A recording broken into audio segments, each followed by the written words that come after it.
श्रीमन नारायण नारायण नारायण।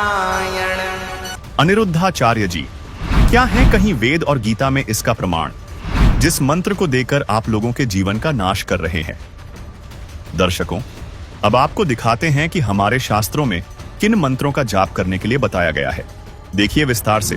आदि सनातनी पूजा के 3 चरण होते हैं। प्रथम चरण की साधना में इन पंचदेव की साधना के मंत्र होते हैं। उसके बाद दूसरे चरण की साधना, जो कि सनातनी पूजा भी कहलाती है, इसके मंत्र होते हैं ओम तत्। यहाँ तत् सांकेतिक मंत्र है। उसके बाद तीसरे चरण की साधना आदि सनातनी पूजा कहलाती है। इसके मंत्र होते हैं ओम तत्सत। यहाँ तत् और सत सांकेतिक हैं।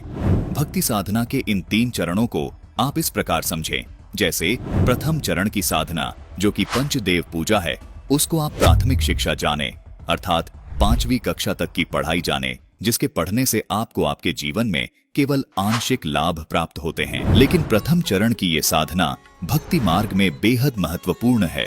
जिस प्रकार 5वीं कक्षा तक की पढ़ाई पूरी किए बिना 10वीं 12वीं तक की पढ़ाई नहीं की जा सकती, इसी प्रकार प्रथम चरण की ये पंचदेव साधना किए बिना दूसरे व तीसरे चरण की साधना नहीं की जा सकती। दूसरे चरण की साधना, जो कि सनातनी पूजा है, ये गीता अध्याय 15 के श्लोक 16 में बताए क्षर और अक्षर पुरुष की पूजा है। इसको आप उच्च शिक्षा, अर्थात इसको आप 10वीं तक की कक्षा की पढ़ाई जाने, जो आपको प्राथमिक शिक्षा से कुछ ज्यादा लाभ देती है।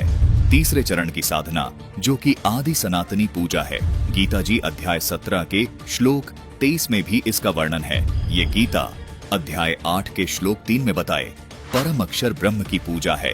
इसको आप सर्वोच्च शिक्षा जाने, जो कि आपको सब सुख और लाभ प्राप्त करवाती है।